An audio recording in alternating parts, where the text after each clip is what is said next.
tudo acontece por um motivo. Se não tem que acontecer, não vamos chorar, não era o teu tempo. E depois, mais tarde, às vezes demora 1, 2 anos, e vem bater à porta o porquê de não ter acontecido. E eu olho e digo assim, estás a ver porque é que não aconteceu? Era por isto.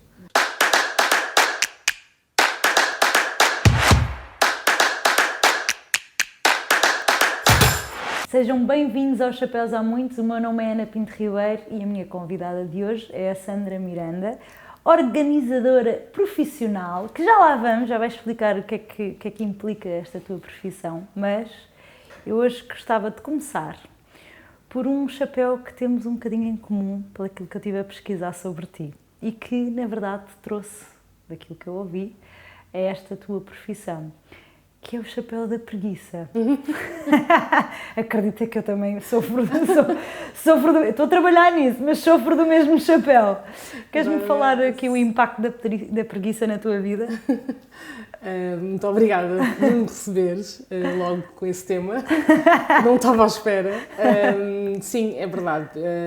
A minha organização começou efetivamente por ser um bocadinho preguiçosa e não gostar de repetir as coisas e gostar de ter tempo e dedicar-me ao fazer nada, ao nadismo, ao sentar no sofá sem ter algum tipo de preocupações e porque ainda tenho alguma coisa para fazer ou algo assim do género. Portanto, sim, a preguiça foi a primeira culpada desde sempre de eu me organizar. Portanto, quando a minha mãe dizia, tens de fazer isto ou aquilo, eu fazia logo tudo, era logo tudo, uma vez que é para ela não pedir mais nada, que é para depois deixar-me em paz, quieta no meu quarto e não me chatear mais, entre aspas, para ficar a preguiça. Muito bom. Na boa, no relaxar. Sim, relaxar, exato. Mas tornaste numa coisa positiva, não é? Que hoje em dia é esta a tua profissão. Queres explicar então o que é que quer dizer ser uma organizadora profissional? Então, uma organizadora profissional é uma pessoa que ajuda todos os indivíduos que não têm qualquer tipo de dom para se organizarem, que não sabem, que gostam de coisas arrumadas, mas não sabem por onde começar. Ou seja, que têm a casa arrumada, mas não têm a casa organizada, que é diferente. Okay. E que precisam de tempo, e que precisam de encontrar as coisas a tempo, saber aquilo que têm em casa. Portanto, eu e as minhas colegas organizadoras fazemos isso, facilitamos a vida nesse sentido, organizando a casa e, consequentemente, a vida das pessoas. E é dentro daquilo que eu estive a ver, é desde não só da casa, mas também a vida profissional, também, se alguém quiser montar um negócio, correto? Sim. Fala-me lá aí de Sim, faço um bocadinho de tudo, portanto, a organização que eu faço não é só residencial, também pode ser empresarial. Pessoas, por exemplo, como eu tenho um background de trabalhar em clínicas dentárias, por exemplo, pessoas que queiram abrir uma clínica dentária, queiram a minha ajuda para organizar a parte da esterilização, que é uma parte fulcral, não é? Numa clínica, chamam-me para ir ajudar nesse sentido.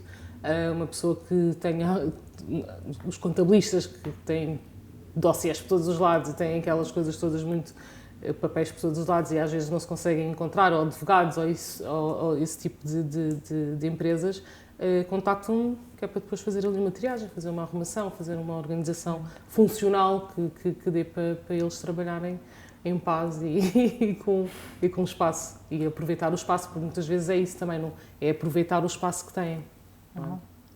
E agora estava aqui a pensar qual é que foi assim a coisa mais caricata que tu já te deparaste com? Não sei se posso dizer. Está bem, está tudo bem. Se calhar é melhor não dizer.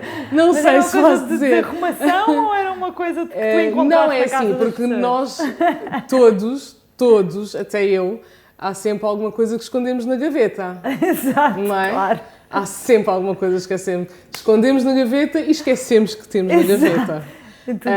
E eu, muitas vezes, a tirar as coisas da gaveta, volto a pôr e pergunto à pessoa, posso mesmo? E a pessoa está completamente no ar, não sabe que tem lá, que existe, não é? E depois, mas se calhar é melhor, não, mas tire você, não, mas por favor, tire, porque eu já vi, já sei que aquilo está lá, não é? Exato. Mas não quero deixar as pessoas constrangidas, não é? Então, faço esse truque. Mas há sempre alguma coisa por trás da gaveta, no armário atrás, da parte de trás, há sempre qualquer coisa. E na verdade, tu entras na casa das pessoas E consegues ver a diferença, por exemplo, consegues perceber a personalidade das pessoas só por entrar na casa? Quando abro os armários, sim, consigo. Assim que abro os armários, consigo. Isto é como tudo, não é? Assim que se abre as portas da casa, muitas vezes aquilo que está exposto é aquilo que a pessoa quer parecer ser, não é? Mas é como as personalidades das pessoas, não é? Nós nem sempre somos aquilo que aparentamos ser, não é? Nós escondemos aqui algumas coisas, mas dentro dos armários é como... As portas da alma. Exato, mas efetivamente, eu sinto que a pessoa quando me recebe de uma forma muito mais fechada do que da maneira quando eu saio. Já se desbroncou toda da vida, já completamente, completamente, eu já conheço a avó, já conheço tudo, os antepassados, já conheço tudo, porque parece que conforme eu vou mexendo nas coisas a pessoa vai tendo mais confiança e mais à vontade para ir falando das coisas da própria vida, da vida privada, não é? Portanto, é um bocadinho por aí. Que engraçado. E, ou seja, quando tu sais da casa, tu sentes que, ou quando uma pessoa organiza a sua vida, o que é o maior takeaway, não é? O que é que uma pessoa leva? O que é que tu vês que muda na pessoa? Eu vejo que ficam muito, da minha experiência dos trabalhos que eu tive, ficam muito gratas porque efetivamente não estavam à espera do resultado final, porque quando me chamam é do género, isto não tem solução, pois não. Isto não tem solução, pois não. Eu não tenho espaço, pois não. Eu não consigo fazer nada disto, pois não. Sandra, como é que eu vou fazer? Não, calma, vamos respirar. Calma, isto tem solução. Só que as pessoas às vezes não conhecem, não sabem que há outras soluções, outras maneiras de aproveitar o espaço e não ter que, vamos mandar isto tudo abaixo e vamos fazer um closet novo ou vamos mandar a cozinha toda. Não, há formas de fazer isto. Portanto, primeiro começam com essa descrença, como disseste muito bem. E depois, quando vem o resultado, ficam uau, afinal, ainda bem que contratei, ainda bem que tive esta confiança e as coisas correram bem. Portanto, depois, a partir dali, dizem-me logo, então para a semana ou para o próximo mês ou assim, vamos fazer mais outra área. Olha, boa. Ok, portanto, é sempre, ou seja, começam sempre com o pé, começam sempre com o mais fácil, ou seja, com a parte mais fácil, que é para testar, para ver como é que vai correr, e depois se correr bem, isto afinal não é assim tão difícil de se manter, ou afinal isto resulta, porque depois, tendo, seja qual for a área organizada, a rotina vai ser completamente diferente, não é? Portanto, não, é por aí, é um bocadinho por aí, sim.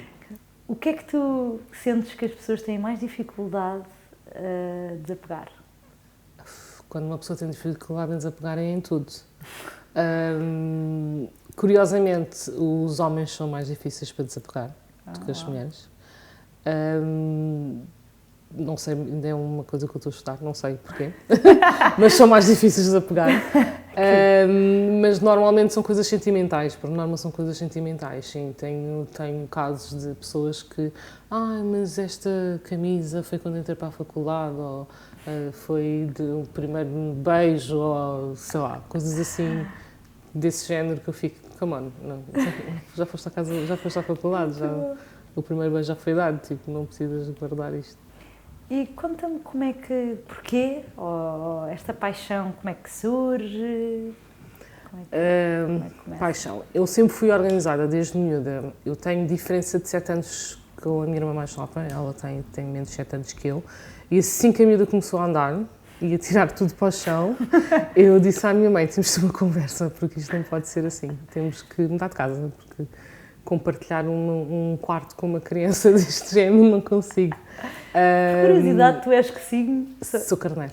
És carneiro, ok. Carneiro. Deves ter alguma coisa em virgem também. É descendente de virgem. Sim, é? Sim. E mais qualquer coisa em leão, que eu nunca sei essas coisas de cor. E assim que, pronto, desde muito nova que tenho este bichinho de organização. A minha mãe e o meu pai são extremamente organizados, mesmo, e tudo que eu aprendi foi com eles. Mas eu sou a versão 2.0, como eu costumo dizer, sou a versão 2.0 deles e desde sempre vim sempre ser organizada. Já trabalhei em várias áreas e sempre me destaquei na organização, sempre. E agora, quando decidiste empreender sobre isto, onde é que foi? Porque não foi há muito tempo. Não foi em plena pandemia, foi um dia antes de ser considerado pandemia. De repente decidiste largar tudo? Já estavas a larguei trabalhar? tudo, sim. Estava a trabalhar numa clínica dentária, que larguei devido a problemas de saúde que tive e que tive que dar um rumo à minha vida e larguei. Passado 2 semanas estávamos todos presos em casa, no meu caso com mais 2 crianças e um marido, marido/criança, que quando está em pandemia todos tornámos um bocadinho crianças, não é? Então decidi fazer qualquer coisa e disse, olha, porque não fazer algo que eu realmente gosto e que, segundo toda a gente, eu sou boa nisto, portanto, porque não é? Acho que foi a altura ideal, porque toda a gente começou a viver a casa, sendo casa, deixou de ser um dormitório e passou a ser uma casa, não é? Uma casa, um escritório, um ginásio, um cinema, o takeaway, tudo começou a sair daquelas 4 paredes. Então foi por aí que eu comecei a ver, todas as pessoas começaram a pintar as paredes, todas as pessoas começaram a remodelar, a fazer... Passou aquela fase primeiro de fazer pão, não é? Depois começou todas as pessoas a pintar paredes e isso tudo. Portanto, eu disse, bem, acho que as pessoas estão agora a olhar para a casa, então vamos aproveitar esta onda. E foi aí que eu comecei a pensar, que eu atirei-me completamente para este negócio. Uau, e cresceu imenso. Tem crescido, sim. Conta lá Tem esse crescido, projeto, tem crescido. como é que tem sido? Pronto, depois, entretanto, fiz a organização e também o Feng Shui, que é outra parte do meu trabalho, que muito poucas pessoas conhecem, já começam agora a ter um bocadinho mais contacto com ele. O que é o Feng Shui? Pode só explicar aqui? Exato, o Feng Shui é uma arte que equilibra a natureza com o ser humano, portanto, dentro de casa trazemos um bocadinho das energias de fora para dentro e de dentro para fora, portanto, a pessoa ao viver dentro de casa está em equilíbrio com tudo o que a rodeia dentro de casa. Portanto, qualquer pessoa de certeza que já chegou a um sítio e disse, epá, não me senti muito bem neste sítio, é porque a energia não está a favor dessa pessoa, não é? De certeza que às vezes não pensamos nisso, mas vimos num sítio cheio de enxaquecas, de repente ficámos, é porque a energia não é a energia certa para a pessoa. Ou ficámos com muito sono, ou ficámos muito agitados, ou estamos com uma pessoa e de repente parece que dá-nos uma quebra e ficamos cheios, é a energia que não é compatível, pura e simplesmente. E o Feng Shui faz isso, faz com que consigamos equilibrar as energias todas dentro de casa. Até porque eu uma vez vi também, eu adoro esta parte das energias e da consciência e tal, e eu vi que até há uma coisa de toque, um teste de toque que se pode fazer, não sei se já ouviste falar sobre isto, mas que se faz assim uma pressão para ver já ouvi, mas não sei bem. Também há isso, às vezes é bom para explorar. Mas tu estás a fazer formações, isso? Como é que estás a entrar neste caminho? Estou a fazer formação na escola de Feng Shui mesmo. Cá em Portugal? Cá em Portugal. Escola de Feng Shui cá em Portugal, estou no 2º ano. E pronto, vou sempre aprendendo, leio constantemente sobre o tema. É algo que eu quando vivi em Inglaterra já tinha muito contacto, porque tinha muitos colegas meus da China e asiáticos que vivem isso. É como na Europa lê-se o horóscopo antes de sair de casa, eles lá veem qual é o dia mais propício para fazer um exame, qual é o dia mais propício para pedir namoro à namorada, eles fazem tudo assim, portanto, e aquelas roupas de saírem de cabeça aos pés todos de branco e virarem-se para o sol ou de costas, essas coisas todas, portanto, e aquilo sempre me fascinou, ver pessoas, portanto, jovens, não é, a fazerem isso, e eu pensava, isto é tipo uma seita, uma religião, ou o que é isto, claro. Não é? Mas não é, eles são educados desde pequeninos a seguirem esse tipo não é religião, mas de rituais, estar, não é? Esses rituais que eles fazem, e pronto, sempre gostei muito desse tema. E vê-se reais diferenças. A pessoa, por exemplo, vou dar um exemplo dos que eu vi, tu diz-me se eu estou certa ou errada, por exemplo, quando está o teu escritório, por exemplo, tu deves estar virada para a porta para receber todas as oportunidades que te entram pela porta dentro, não é? Sim. Porque é um lugar de estar receptivo, certo? Sim. É por isso que, por exemplo, nunca se questiona, as pessoas nunca questionam, mas porque é que nos filmes vê-se sempre aqueles que são donos de grandes empresas, isso tudo com uma secretária enorme, no meio de uma sala virado para a porta, nunca de costas para a porta, tem certos elementos na sala, certas frases nos quadros e isso tudo. Portanto, isso são coisas que, claro, a um outro nível, não é? Mas que faz todo o sentido. E é por aí que nós fazemos o Feng Shui e aplicamos o Feng Shui. E tu, quando vais então fazer esse processo na casa de alguém, faz o Feng Shui, a parte da organização, ou se eles têm que pedir o como? Exato, tem que ser ou uma coisa ou outra ou as duas. Depois depende das pessoas, porque há umas mais céticas, há outras que já conhecem um bocadinho mais do tema, as que não conhecem também preferem não se meter muito por aí, mas tenho os dois serviços, sim, é da organização, Feng Shui, ou as duas coisas em conjunto. Mas quando faço o Feng Shui, por exemplo, não consigo descartar a organização, porque não dá para fazer Feng Shui numa casa completamente desorganizada, não é? Pois. Convém arrumar primeiro e depois logo se arruma. Exato, portanto não dá para fazer um Feng Shui sem organização. Consigo fazer a organização sem o Feng Shui, mas ao contrário não dá para fazer. E este chapéu espiritual, chamemos-lhe assim, como é que surge em ti? Eu sempre fui muito sensível, eu própria muito sensível a várias coisas e isso das energias sempre me tocou bastante. Nunca chamei de Feng Shui, mas passei a minha vida toda muito sensível a certas energias e agora posso dizer com a idade, não sou nenhuma, pronto. Tenho 35. Com a idade vim a conhecer e a ler e ver outros rituais e assim que deparei-me com o Feng Shui disse isto faz todo o sentido, não é? Porque sempre senti aquelas coisas que pelo menos a minha mãe, a minha educação, ela também nunca chamou Feng Shui, mas olha, não achas que vais virar os pés para a porta do quarto? Não podes encostar a cama à parede, tem que ter dois lados, esse tipo de coisas, ou pôr um coisa de gengibre à porta, ou pôr esse tipo de coisa. Para a minha mãe não faz sentido, não faz ideia que ela sempre fez Feng Shui, por exemplo, não é? Mas isso são coisas que se aprende no Feng Shui, não é?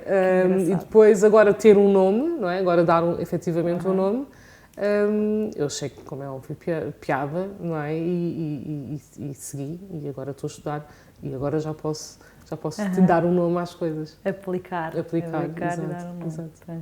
E estavas há bocado a dizer que tiveste a tua doença, que tens a tua doença. Sim. Queres explicar um bocadinho sobre o que é e o que é que tem sido este desafio? Bem, é um bocadinho difícil, assim, muito rápido. Eu tenho 2 filhos, tenho uma menina de 7 anos e tenho um menino de 4 anos. Quando tive a menina, nunca mais menstruei. Portanto, o meu filho nasceu por obra do Espírito Santo, não sei. Ele nasceu sem eu saber que estava grávida ou que pronto, não menstruava, portanto, sem menstruação não conseguimos ter esse controle. Quantos meses? Já estava com quase 5. Fez, claro. Mas não fazia ideia que estava, porque não se via nada. Tanto que a primeira consulta soube logo que era rapaz e quase que já sabia o nome e quase que já sabia tudo. Já com o quarto pronto. Exato, já estava quase já feito a criança. Pronto, e depois dele nascer, deixei aquela parte da gravidez e da amamentação passar. Depois dele nascer, eu fiquei durante 1 ano sem conseguir. Eu já não amamentava, mas continuava a produzir leite, que aquilo que eu pensava que era produção de leite. Fui fazer análises e descobriram-me um nódulozinho na cabeça, que na altura não tinha nome, era um nódulo, até fizemos um rastreio, fizemos várias pesquisas para tentar saber o que era, porque é mesmo situado no centro da cabeça.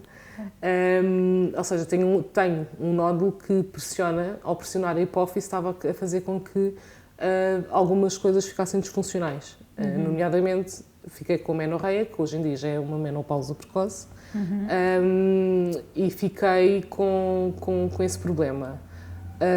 Tinha que tirar, não é? Porque estava numa posição um bocadinho ingrata, que podia-me, de hoje para amanhã, com o aumento, do tumor, que depois foi descoberto que era um tumor benigno, com o aumento podia cegar a qualquer momento e isso era uma coisa que era irreversível. Então fiz uma biópsia, uma operação, em que se tentou tirar parte daquilo que da posição que estava era muito, muito, muito perigoso, vá. E pronto, vivo com isto, porque ainda não saiu todo, ainda está aqui um bocadinho. Houve consequências da operação, ou seja, a hipófise ficou disfuncional, e a hipófise ao ficar disfuncional, a hipófise é aquilo que segrega todas as hormonas que nós precisamos, não é? Eu tomo todas as hormonas exteriormente para compensar aquilo que não produzo. E daí eu ter que controlar, não é? Porque uma das grandes, e uma das mais importantes, todas são, mas esta é mesmo a mais importante, que é a cortisona, o cortisol, aliás, que eu não produzo e não posso, o cortisol regula-se muitas coisas na nossa vida e uma delas é o stress, portanto, eu estava com trabalhos super mega estressantes, trabalhos em que eu tinha picos, portanto eu saía do trabalho a correr para ir para casa e de repente desmaiava nos transportes, ou estava a dormir e de repente estava um ataque de pânico, ou uma coisa, pronto, porque eu não estava a controlar, ou seja, eu estava a estressar-me e o meu corpo não estava a produzir nada que compensasse. Portanto, aquela história de cortisol só serve se tu tiveres um leão atrás para correr. Eu não corro, eu fico, sou comida, porque eu não tenho... Fight or flight, fight or flight, whatever. É isso. Portanto, eu não tenho essa reação. Posso ter, mas depois o corpo reage com uma recaída. Não é? E pronto, tive que pensar um bocadinho mais em mim e aí é que reinventar-me e sair, não vou passar mais por esta, pelo menos com um stress de trabalho, conseguiste mudar. Sim. Tinha que gerir o meu esforço, não é? Gerindo o meu esforço, o meu trabalho, portanto, se esta semana eu tive de sentir um bocadinho melhor e tiver que fazer 3 ou 4 trabalhos, sim, tudo bem, mas não obrigatoriamente ir trabalhar para um patrão ou assim que me fosse estressar. Se tu és a chefe de ti própria. Sim, eu não me estresso. Mas realmente as hormonas regula-nos, é uma coisa diária, não é? Portanto, eu falo sempre com pessoas próximas dos convidados que é para conseguir saber mais informações.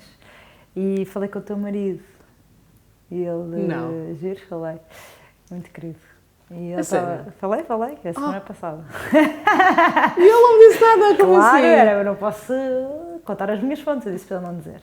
Mas ele disse-me que tu és uma mulher com imensa força e com imensa vontade e que ele diz que tu até podes estar cheia de dores e cheia de coisas que aguentas o barco. Então a minha coisa é, como é que tu lidas? Já percebi do que ele me disse, mas como é que é para ti lidar? Quer dizer, ter 2 filhos, de repente tens que mudar completamente de vida, tu és uma pessoa nova, pandemias, como é que é para ti lidar com estas coisas? Como é que tem sido? Onde é que tens ido buscar essa tua... As pessoas que não me conhecem diriam, ela está a fingir que é forte, ou está... Mas não, eu nunca olhei com... Ele sempre ficou muito mais preocupado com tudo. Vais ser operado, ele estava a chorar. E eu, sim, sou eu e mais 500 mil pessoas no mundo que estão a ser operadas agora. Qual é o problema? Desde que eu resolvi isto num instante, é isso que eu quero fazer, é despachar, que eu não tenho tempo para isto. Mas eu não penso muito... Eu não sou uma pessoa positiva, mas não sou uma pessoa que só pensa no bem. Não, eu quero é despachar as coisas que eu tenho mais que fazer. Voltando à história da que não é portuguesa. É portuguesa, mas é um bocadinho, despachem. Quando a pessoa médica disse-me, por exemplo, que eu tinha este problema, eu disse, ok, e então, o que é que vamos fazer para tratar? É com medicação? Vou operar? É o quê? Sim, vamos operar daqui a 3 meses. Eu não vou esperar 3 meses. 3 meses não, que agora que é para depois recuperar durante 3 meses, mas assim já fica tudo resolvido, não é? Agora aquela espera não ia ser uma coisa fácil, não é? Mas lido, tenho que lidar.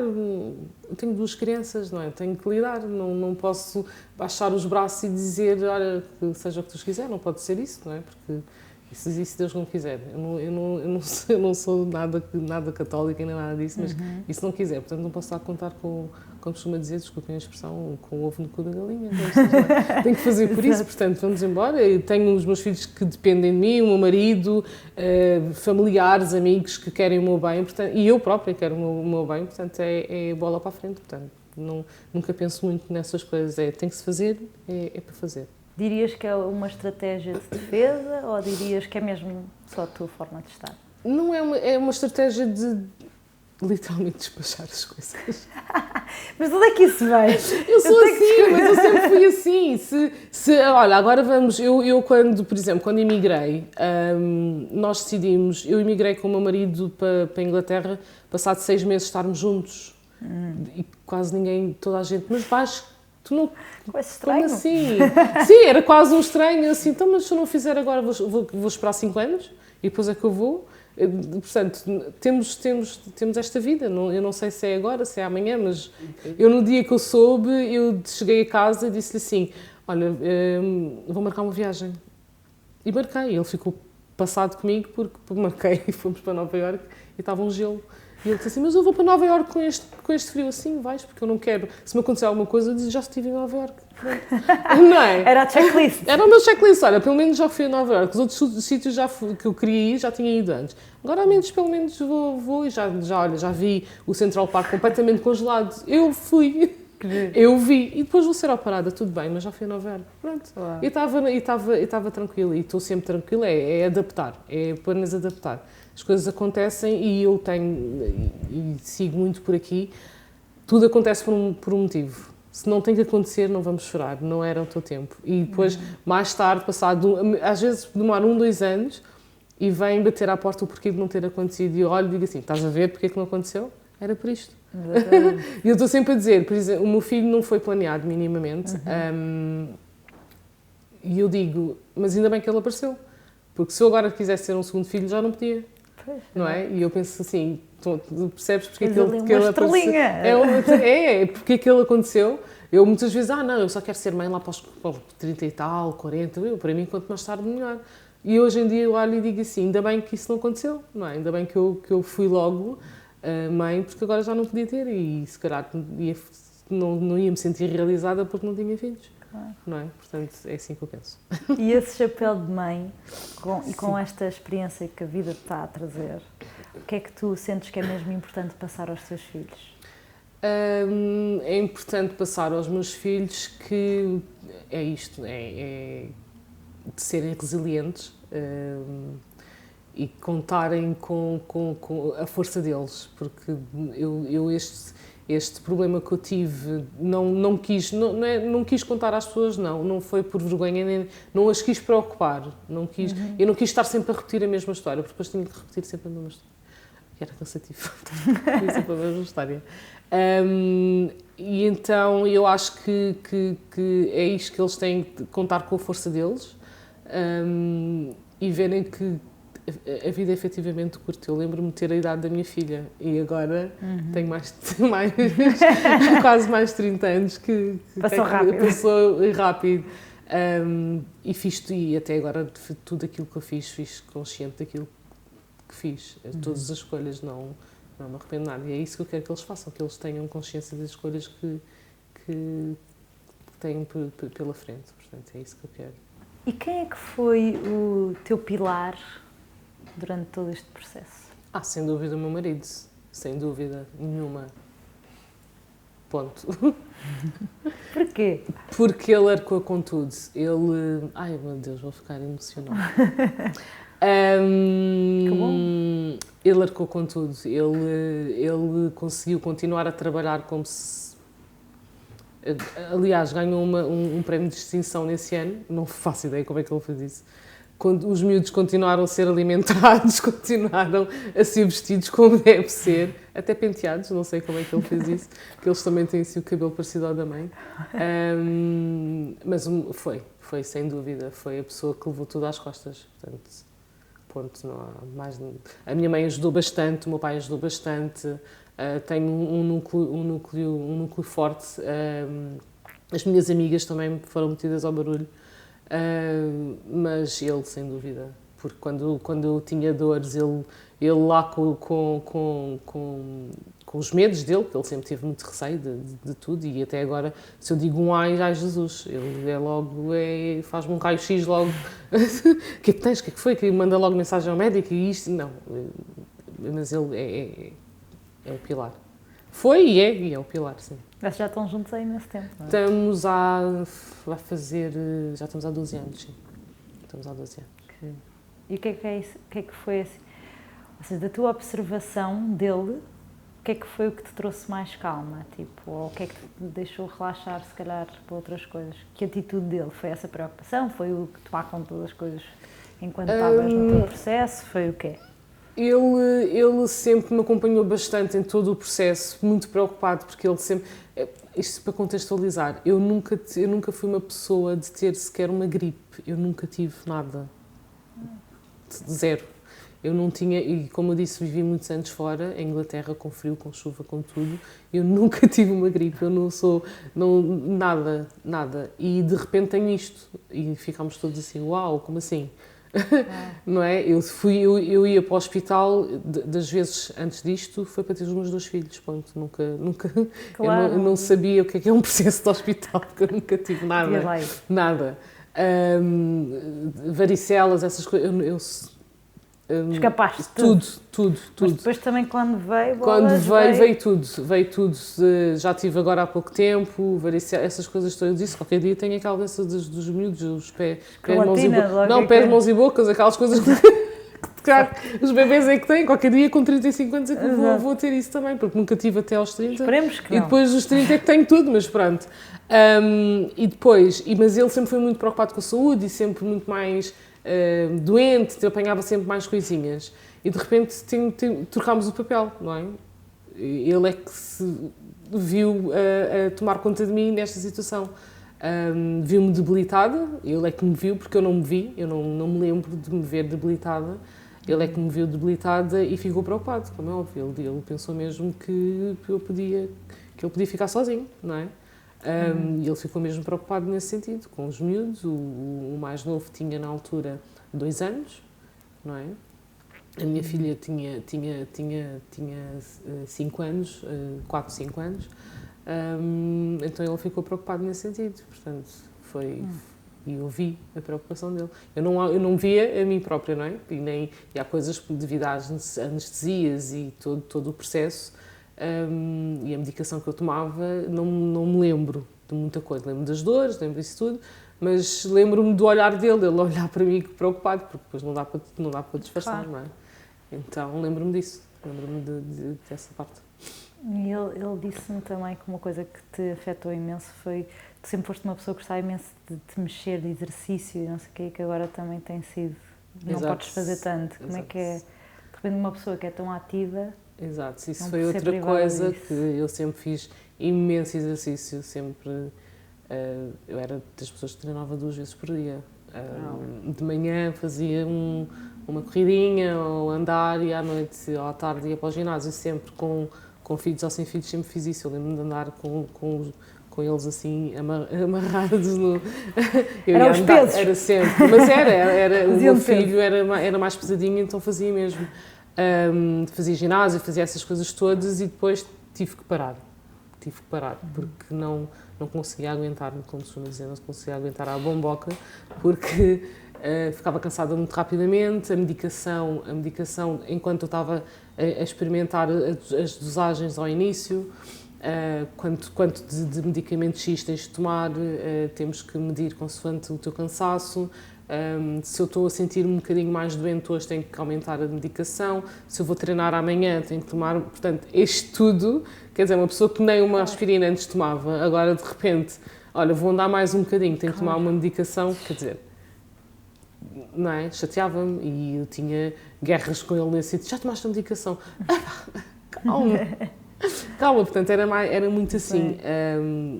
A adaptação foi difícil, foi muito complicado. não esquecer a medicação e essas coisas foi muito complicado. E agora, como é que tu encaras, ou seja, tu um dia de cada vez, como é que está a ser tipo, a grande mudança radical? Já mudou, já passou, a grande mudança já foi. Tive que aceitar. Tenho que aceitar, esta é a nova Sandra.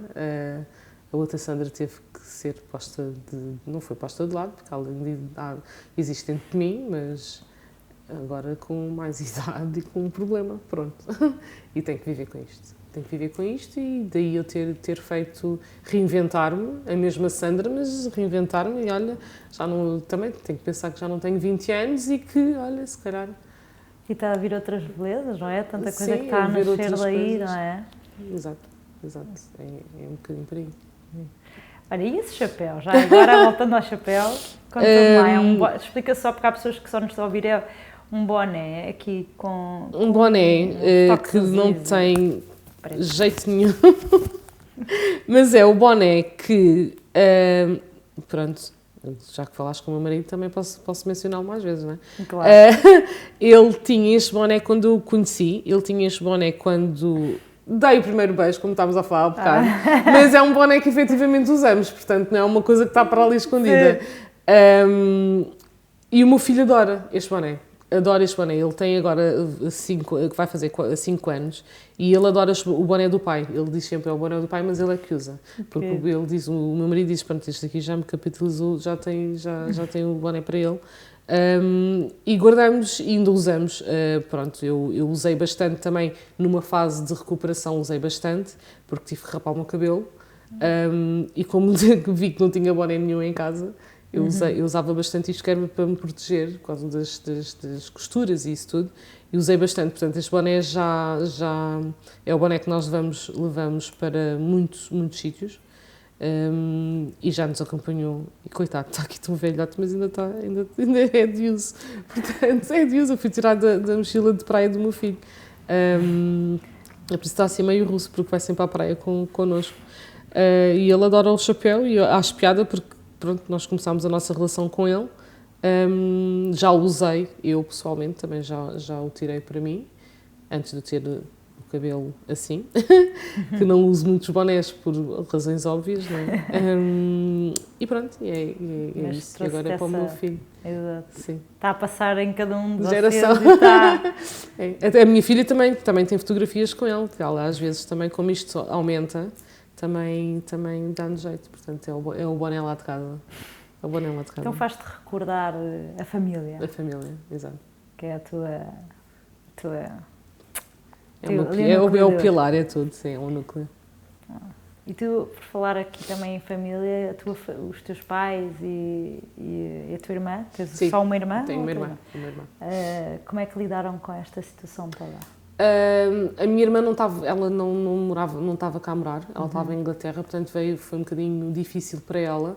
Aliás, eu acho que ela até escolheu ficar lá para não me ver como eu estava, porque eu sou vista como uma pessoa forte da família, não é? E ela mesmo diz, eu não queria te ver mal, porque quero ter-te sempre como uma pessoa forte, pronto. E agora que passaste por isto tudo, ainda mais forte ficas. Eu também, mas às vezes também preciso de não ser forte. Eu perguntar quando é que tens espaço. Às vezes também preciso de não ser forte, não é? Mas ela disse que não queria ter essa imagem de mim, queria que fosse sempre a forte. Disse, ok, pronto, sou o Hulk lá de casa. Os meus pais, é sempre difícil para eles, para um pai, eu como mãe, se um dia isso acontecesse, quer dizer, não é? É sempre difícil para eles, portanto, eu voltei a ser a menina, eles deixaram mesmo de me ver como a forte, e agora quase que sou levada ao colo. Sabe bem também, sabe, é ótimo, tanto que eu vim para Portugal mesmo para isso. Para ser mimada pelos meus pais, que estava lá sem eles e senti imensa saudade disso e fez muita falta. Mas reagiram, nunca mostraram a parte fraca deles, ou seja, nunca mostraram que estavam a sofrer, que é para me dar força, que é para verem que os meus filhos estavam a ser bem cuidados, porque eles estavam também a ajudar, portanto, que é para eu ver que estava tudo calmo, do género, recupera, que nós estamos aqui para ti. E é isso que se quer quando se está a recuperar, não é? Portanto, é isso que eu digo, eu tenho um núcleo forte à volta. Tenho e as amigas também e tenho Que um bom bom. conforto, sim. E que segundo o teu marido, és a alegria do grupo das amigas também. Gostas de uma boa festa. Que bom. Gosto. E olha, o que é que tu então aconselharias a uma pessoa que esteja a passar por um momento assim mesmo mais desafiante, até a ver com saúde? Porque a saúde, sem saúde, nós, pronto, é aquela coisa que é difícil contornar. Então qual é que é assim a coisa, se puderes dar um conselho, o que é que seria? Não se prendam em casa, não se fechem a sete chaves. Procurem ajuda, falem com os parceiros, não tenham medo de falar com os parceiros, com os pais, com alguém. É sempre bom. Por mais, eu às vezes dizia, dói-me isto, dói-me aquilo, e ele ficava assim a olhar para mim e eu, não sabes o que é que eu estou a falar, pois não, mas ok, ouve. Porque às vezes é só dizer alguma coisa. Até hoje em dia, ainda no outro dia, a minha mãe, assim, do nada, disse-me: tu tens é que dar o teu irmão aqui aos miúdos. Eu olho para ela e ela assim: esquece, não podes. E eu, Dar o quê? mais um irmão, outro irmão. E eu disse assim: mas eu não posso.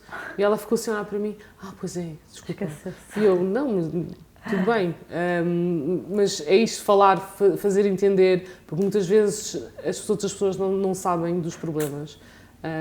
Quando são as coisas mais conhecidas, tudo bem, mas quando são as outras, nós temos tendência a nos fechar e não queremos preocupar as pessoas. Preocupem as pessoas, não é uma questão de preocupar por preocupação, mas para elas estarem aware que estás a sofrer, estás com um problema e precisas recuperar, e precisas de ajuda, e precisas de, como eu disse, de colo, de ser mimada. Portanto, acho que não há problema nenhum. Mostrar o lado mais vulnerável também. Exato, mostrar o lado vulnerável, tudo que está tudo bem. Somos todos. Exatamente. Precisamos Precisamos todos de colo. Todos precisamos. No final do dia queremos todos receber este amor. Sim. E às vezes é tão difícil pedir, não é? Portanto, sem dúvida. E pedir ajuda não faz... ninguém é mais fraco por isso. Exatamente. É isso mesmo. E olha, estamos aqui a chegar ao fim e eu pergunto sempre se o chapéu pudesse te levar para trás, no tempo, que momento é que tu voltarias a viver, porque foi incrível, ou o que é que mudarias? Não mudaria absolutamente nada. Nada. O que é que eu voltava a viver? Oh meu Deus, tenho tantos momentos bons. Mas voltava a viver o dia do meu casamento, que foi só a coisa mais espetacular do mundo. Sim, era isso. Não mudava nada. Mesmo isto de tudo o que eu tive, não mudava nada. Porque se eu não tivesse o problema que tive, não estava aqui. De certeza que tinha-me levado para outros caminhos que não este. E eu estou super realizada com aquilo que estou a fazer agora. Portanto, não mudava esse bocadinho. Se calhar acelerava um bocadinho só essa parte. Aquele time-lapse que se faz, acelerava só um bocadinho. Eu fazia time-lapse nessa parte, mas de resto não mudava nada. E repetia o casamento. Tanto que para o próximo ano fazemos 10 anos de casados. E vamos repetir o casamento. Espetáculo, renovar os votos. Os votos, vamos levar tudo, mas vamos repetir o casamento, que eu quero que os meus filhos estejam presentes no casamento. Portanto, vamos repetir o casamento. Que bom agora, ao fim destes anos, poder ter os filhos também a celebrar o amor, não é? Sim. E que bom que a paixão e o amor fica vivo este tempo todo, não é? Sim. Às vezes estas wake-up calls, não é, da vida também fortalece, ou não? Fortalece. Estivemos ali, como todos, e acho que muita gente vai-se rever nisto, quando se tem mais do que um filho, ali há uma altura em que a mulher não pode ouvir o respirar do homem, ou é exigente, o que estás a fazer? O que estás a fazer? Para de respirar, não? Tudo irrita. Tudo irrita, não é? Então passámos ali claro, como qualquer casal, passámos por essa fase. Mas abalou, porque ele ficou muito preocupado mesmo muito preocupado nesta fase da minha vida, quando eu tive este problema, mas tudo faz parte e aprendemos e bola para a frente e vamos embora, como eu digo, sempre bola para a frente. Muita coisa incrível está para vir. E, por falar nisso, agora se o chapéu te levasse para a frente no tempo, ao futuro, para além do casamento, de renovação dos votos, onde é que te vês daqui a uns anos? Como é que tu gostarias de estar? Eu não faço muitos planos a longo prazo. Eu gosto de viver o dia-a-dia.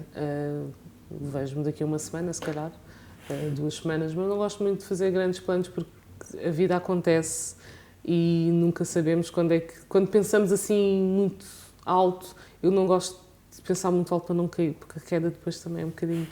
As coisas acontecem e aí têm que acontecer e, portanto, não me vejo assim muito alto. Quero estar tranquila no dia-a-dia e a nível de negócios quero que se mantenha assim calminho, está bom, está a correr bem, então vamos manter o dia-a-dia a correr bem, não penso nada muito grande, que é para depois também, se correr, tudo bem, se não correr também não fico frustrada com isso e está tudo bem, portanto não faço grandes planos. Ótimo, é isso. Olha, é o objetivo da espiritualidade, é viver o momento presente. O mindfulness, não é? É viver o momento presente, portanto é isso que eu faço. É isso. Olha, Sandra, obrigada. Obrigada por vires aqui partilhar a tua história, por teres tido a coragem de te reinventares e de lutares com essa força também, com esta doença e foi uma inspiração para mim. Espero que as pessoas que nos estejam a ouvir e a ver também se sintam inspiradas. E olha, por amor de Deus, precisando organizar a casa e Feng Shui, olha, eu já para a próxima. Tá? Obrigada eu. Obrigada.